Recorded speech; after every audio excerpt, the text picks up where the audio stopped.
वालेकुम, नमस्कार, सत श्री अकाल and good morning. This is Kaiser Bari from बारी लॉ एसोसिएट्स। और आज की एक लेटेस्ट न्यूज़ जो है वो मैं आपके साथ शेयर करूंगा। डिस्क्लेमर ये है कि इस नॉट अ लीगल एडवाइस, और बहुत से लोगों के लिए ये आज की वीडियो बहुत अहम है।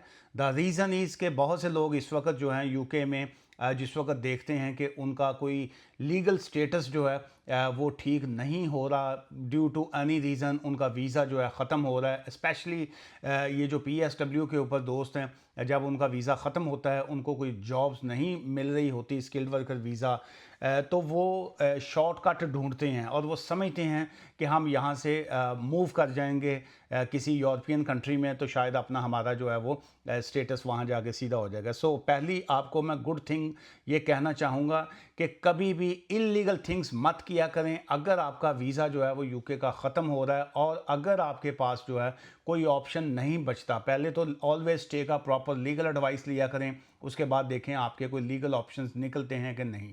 अगर कोई लीगल ऑप्शंस आपका ना निकलता हो तो always good thing, go back to your home country. अपने कंट्री में आप वापस जाइए और उसके बाद आप अपने कंट्री से बैठ के जब यूरोप का या किसी भी कंट्री का जब आप वीज़ा अप्लाई करेंगे तो ये यूके हो या यूरोप हो, वो आपको आराम से वीज़ा देंगे। द रीज़न इज़ कि आप एक इलीगल एक्टिविटी नहीं कर रहे होते। सो ऑब्वियसली अगर कोई स्टूडेंट था यूके में या PSW पे है या वर्क वीज़ा पे है, तो जिस वक्त आप लीगल अपने टाइम में वापस चले जाते हैं, so then you apply again, तो वो ऑब्वियसली आपकी हिस्ट्री जो है वो ऑलवेज गुड हिस्ट्री होती है, आपकी क्रेडिबिलिटी डैमेज नहीं हुई होती। सो अब आते हैं आज की जो स्टोरी की तरफ।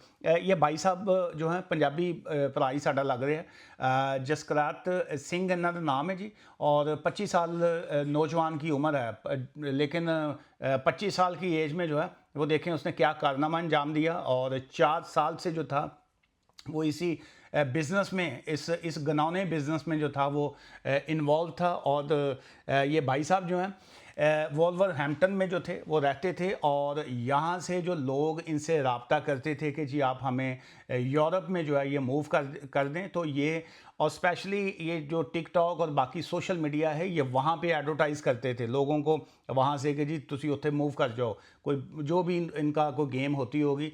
सो अब हुआ क्या है इनके साथ कि एक तो ये पकड़े गए, और जब ये पकड़े गए हैं और उसके बाद जो है इनको कैंटरबरी क्राउन कोर्ट जो है वहाँ से इनको प्लीड गिल्टी हुए हैं, और उसके बाद जो है इनको 5 साल प्लस की जो है 5 इयर्स की जो है वो जेल हो चुकी है, सज़ा इनको सुना दी गई है।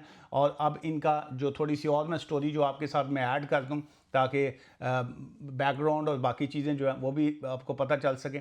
इन्होंने कहा, जो इनके वकील हैं और इनका अपना भी जो मौक़िफ़ था वो ये था कि ये 18 साल की एज में यूके आए थे, और इनकी जो बाकी फैमिली है वो फ्रांस में जो है वो रहती है, और ये यहाँ पे अर्ली एज से हैं, काम कर रहे हैं, जॉब करते हैं, जो भी इनका अपना मौक़िफ़ था।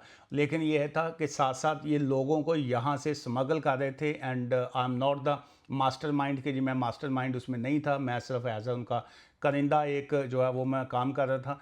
लेकिन अब इनकी जो रिकॉर्ड जो पकड़ा है, जो पुलिस ने, प्रोसिक्यूशन ने, और जो वहाँ पे हुआ, इन ये करते क्या थे कि जो लोग पिछले 4 साल में जो इन्होंने यहाँ से मूव किए, और एक तो 185,000 पाउंड जो है, 1,85,000 पाउंड जो है ये इस गंदे काम से जो था ये ऑलरेडी लोगों से कमा भी चुके थे। और इसमें ये ज़्यादा ये बात खुली जिस वक्त 11 इंडियंस जो थे वो एक लॉरी के थ्रू जो था वो डॉवर के रास्ते जो था दिसंबर 2024 में यहाँ से मूव कर रहे थे। उनको इलीगल तरीके से ले जाया जा रहा था, लॉरी को स्टॉप कर लिया गया। जब लॉरी स्टॉप की गई, आगे से 11 लोग जो थे उसमें से जब निकले, तो फिर वहाँ से जो था उस केस को इन्वेस्टिगेशन जब हुई, और उसके बाद ये जो जसकरीत सिंह है ये अपना इन्हें पंजाबियों का नाम बदनाम किया इस घिनौनी हरकत की वजह तो, जो जिन्हें पंजाबी भैन भरा साडे यूके च रहंदे ने या यूरोप में कहीं पे भी हैं, इस तरह के गंदे लोगों की वजह से जो है बाकी कम्युनिटी जो है वो भी डैमेज होती है। और देखने वाले चाहे कोई भी सामने से लोग हों, वो उन्होंने जेन चाहता है कि शायद सारे पंजाबी जड़े ने इंज दे ने, ऐसा बिल्कुल नहीं है। द रीज़न इज़ कि इसी केस में जो था जो इनका बैरिस्टर साहब जो थे वो भी पंजाबी हैं। सो इसलिए ये नहीं होता कि सारे पंजाबी गलत हैं। अब आप इसको इस एंगल में भी देख सकते हैं कि एक तरफ एक पंजाबी जो है वो क्रिमिनल खड़ा है और दूसरी तरफ जो है एक पढ़ा लिखा बैरिस्टर जो है वो भी पंजाबी हैं। सो इसलिए अच्छे बुरे लोग जो हैं ये हर कम्युनिटी में होते हैं, हर जगह के ऊपर होते हैं। सो एक गंदी मछली जो है वो पूरे तालाब को गंदा करती है, लेकिन इसका मतलब ये नहीं होता कि सारा तालाब जो है वो गंदा है। सो इसलिए एक पंजाबी की वजह से नेगेटिव चीज़ें जो हैं वो नहीं करनी, सोचनी भी नहीं चाहिए। अच्छा, अब ये जो साहब थे इन्होंने पिछले 4 सालों में जो था ये कितने लोग वो यहाँ से वहाँ स्मगल किए, और ये 60 पीपल जो थे, 60 लोगों को हर हफ्ते जो था ये यहाँ से वहाँ पे कर रहे थे। और ये जो फ़िलहाल जो उन्होंने एडमिट किया, जो प्लीड गिल्टी किया, ये उन्होंने कहा जी कि मैं पिछले 9 मंथ से जो था 9 महीनों से इस बिज़नेस में था, इस घिनौने बिज़नेस में, और 60 लोग यहाँ से मैं वहाँ पे मैं मूव करता था। और उसके बाद जो था जो जज साहब थे ऑनरेबल कोर्ट के जो एलिसन रसल जो हैं, उन्होंने कहा जी कि operation appear to be involve group of up to 15 people being hidden inside lorries before transported जो है अक्रॉस चैनल जो है, जो उन्होंने जज साहब का भी जो उसमें ओपिनियन भी आई और जो फाइल में आया। सो मेन थिंग ये थी कि यहाँ से जो लोग स्मगल किए जाते थे उसको किस रास्ते से जो लेके जाया जाता था, लोगों की लाइफ जो थी वो भी डेंजर में आती थी। और उसमें अभी तक जो है ये लोग तो वो हैं जो यहाँ से क्रॉस कर गए। अब जो लोग क्रॉस किए गए हैं, क्या यूके जो है इनका डाटा जो है वहाँ से फ्रांस से जो है वो भी ऑब्वियसली वो जब लेगा, और जो लोग वहाँ पे ऑलरेडी पहुँच चुके हैं उनके लिए भी जो है फ्यूचर में इमिग्रेशन जो है वो मुश्किल होगी, क्योंकि वो यहाँ से इलीगल तरीके से स्मगल हो के गए। सेकंड ये है कि उनका भी ऑब्वियसली जो है रिकॉर्ड ख़राब हो गया। और अब इनमें कितने लोग ऐसे होंगे जब यहाँ से क्रॉस करके किसी फ्रांस में या किसी और कंट्री में गए, क्या वो सही सलामत वहाँ पे पहुँच भी चुके हैं या नहीं, ये रिकॉर्ड जो है अब मज़ीद उनसे जो है इससे निकलवाया जाएगा। सज़ा तो हो गई है, लेकिन उसने कहा है कि मैं इसमें फुली इन्वॉल्व नहीं हूँ, इसके अलावा और बहुत से लोग जो हैं वो इसमें इन्वॉल्व थे। और ये साहब जो थे ये ओपन बेसिस के ऊपर जो था मुख्तलिफ सोशल मीडिया के ऊपर अपना एडवर्टाइज़ भी करते थे। पुलिस ने जो था इनका रिकॉर्ड जो था वो जब सारा ट्रेस आउट किया, उसमें फ़ोन कॉल्स जो थी वो भी थी, फिर प्लस मैसेजेस जो थे वो थे, फिर उसके बाद बैंक अकाउंट जो था उनका वो भी रिकवर हुआ। ऑब्वियसली प्रोसिक्यूशन है, डिपार्टमेंट है, खाम में ऐसे ही किसी को पकड़ के सज़ाएँ तो यहाँ पे नहीं दी जाती। यहाँ पे पूरे का पूरा केस इन्वेस्टिगेट होता है, फिर उसके बाद जो है कोर्ट में केस चलता है, ट्रायल होता है, उसके बाद जो है ये चीज़ें सामने आती हैं।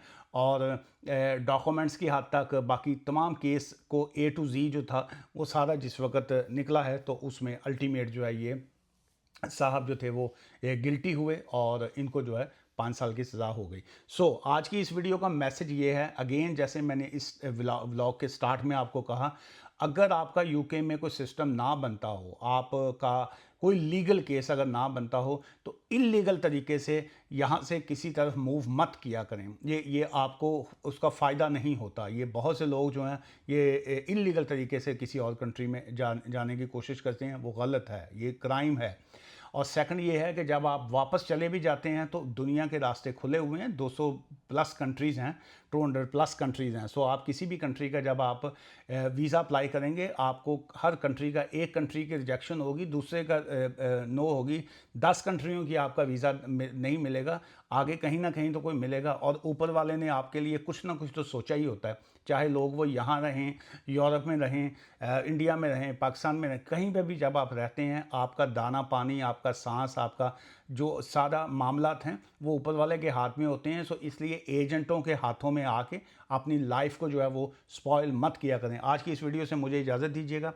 कोई लीगल रास्ते के लिए या लीगल एप्लीकेशन के लिए आप हमारी सर्विसेज लेना चाहें ले सकते हैं, लेकिन हमारा ऑफिस जो है, ना हम इलीगल एक्टिविटीज़ को प्रमोट करता हूं मैं, ना ही मैं इलीगल एक्टिविटीज़ के हवाले से कोई रॉन्ग एडवाइस करता हूं। और ये जो बाइंग एंड सेलिंग और इस तरह की जो सारी चीज़ें हैं उसके लिए हमारे से बिल्कुल रब्ता ना कीजिएगा। जो लीगल रास्ता हो, लीगल एप्लीकेशन हो, सो आप जो है वो हमारे ऑफिस से रब्ता करके लीगल एडवाइस जो है वो ले सकते हैं। दुआ में याद रखिएगा। Take care, bye for now, thank you.